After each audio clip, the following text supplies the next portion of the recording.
My name is Kevin Oldham. I'm the founder of Diffactory. Diffactory is a decade-old organization that focuses on helping founders free themselves from the prisons that they've most likely created. We've been at it for a decade. I was brought up by a world-class strategist, CEO of my last company, Dan Duffy. He taught us to think differently around real estate, how we communicated about real estate, how we thought about real estate. And that provided distinct points of differentiation. So when it came time to start our company, I decided that was going to be that's a superpower of mine. It always has been, of helping people find that point of differentiation and furthermore communicate that to the market. One of my first professional jobs, I was an SEO manager for a .com in the 90s. We went through a bunch of capital and never really figured out how to monetize it. But what I got out of that was the ability to go online and make things happen. And it was really, really cool time because Google was one of many search engines. And that kind of was like the thing that got me into marketing because I didn't really know what I was going to do professionally. And so once I did that, that gave me a taste of being a marketer. I also got to work for the advertising company called National Cinema Media, owned by AMC Entertainment, the theater chain here in Kansas City. In that company, I got to work with big consumer brands. I got to launch Virgin Mobile in the United States. I have an award from the Best Buy's VP of Advertising. I started as a director of marketing, worked my way up to chief marketing officer at United Real Estate Group. So the main thing that we solve for is making the owner independent of the organization.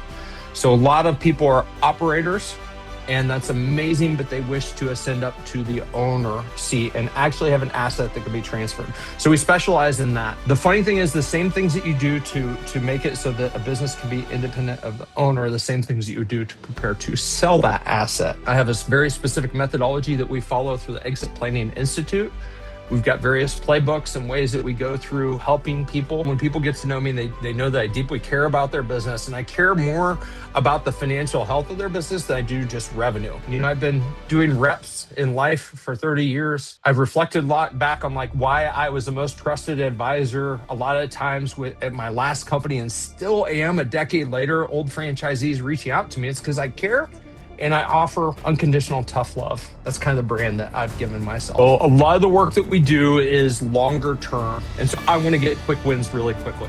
So we front load things to make it so that we're kind of putting out the fires, the things that may be keeping them up at night, the things that may be eroding from their relationships, with their spouse or their children. I did a half Ironman back, I don't know, right when I first became a dad. I didn't just wake up one day and say, hey, this is something I'm going to do.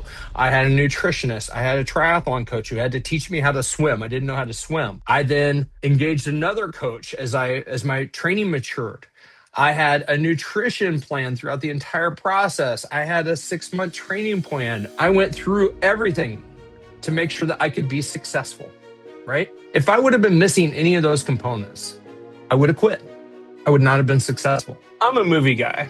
Pulp Fiction, The Wolf. The wolf shows up and he's the problem solver. But the wolf shows up when something catastrophically bad has happened. And I don't want to say that things get catastrophically bad for the people I serve, but things have to get pretty bad. They may not have a bottoming out, but they may come close to it. And so this is where my unique journey as an addict in recovery, as somebody who's done really hard things and figured out things, as somebody who's also tried to do really hard things and have failed, where I can come in and help these individuals in a non-judgmental way, in really a safe place. The toughest lessons are the ones that we learn ourselves.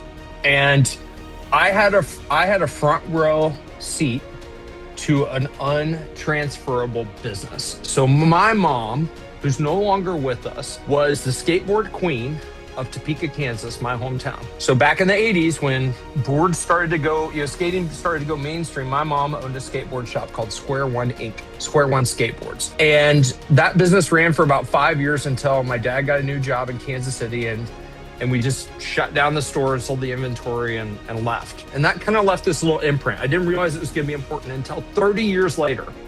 30 years later, I wanted to burn my company down to the ground. This is my third quote unquote agency. Okay, I've been involved with these things one way or another since 2005. So that's 20 years. That's 2/3 of my career. I've been responsible for service delivery to other humans, typically in the marketing or technology space. And I was kind of done back in 2023 with Diffactory. And so we had started looking at how could we exit. And then here's what's challenging. It was the prison I'd created for myself over the past 8 years. So I looked up at 48 years old and realized that first of all, I didn't pay myself for the first couple of years. Then I paid myself peanuts. I spent my prime earning years, your 40s, creating a job. And that stung. And I physically got sick for about 2 days. I got depressed, and then I did what I do, which is I picked myself up and I started going on a journey to figure out how to solve this problem for myself. What I didn't realize that I was going to do was figuring out how to solve it for others. When it comes to like flipping levers and accelerating the value of an asset, not just like doing the finances and all that stuff, but actually like creating new service lines, creating strategic partners, like doing all these things. Like that's where all of this training kicks in. So you think about professional services, you think about marketing agencies, things like that. I mean, those are the type of people that they know that I have been in their shoes and have figured out a way out, and then have gone and figured out the training and all that so that I can be best in class guide for them, right? The map that it should freak out more people and they should be familiar with is that there's a 50% chance that they're going to be taken out of their business before they want to, due to one of the 5 Ds. So we have death, disagreement, distress, disability, and dismemberment. I'm acutely aware that life could end today. I try to conduct my life that way, but I also, for anybody who will listen, try to help them understand that as well. My goal is when I'm on my deathbed to be good with everything. So things are going to happen.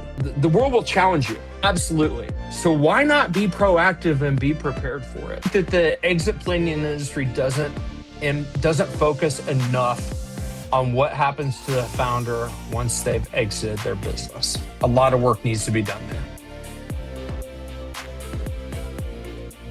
So 2 books. The first one is Dan Martell's Buy Back Your Time. Then I am co-authoring a book that is in its 3rd draft right now. Hopefully it'll be released soon.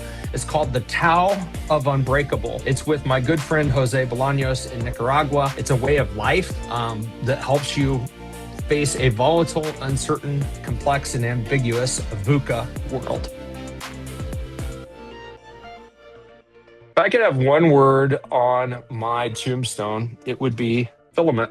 That's my life's purpose. Be the filament. Be the filament in the lives of the people I touch. Be the light. Be the mechanism that allows them to be the best them. That's it. Like, I'm pretty sure my tombstone will say be the filament.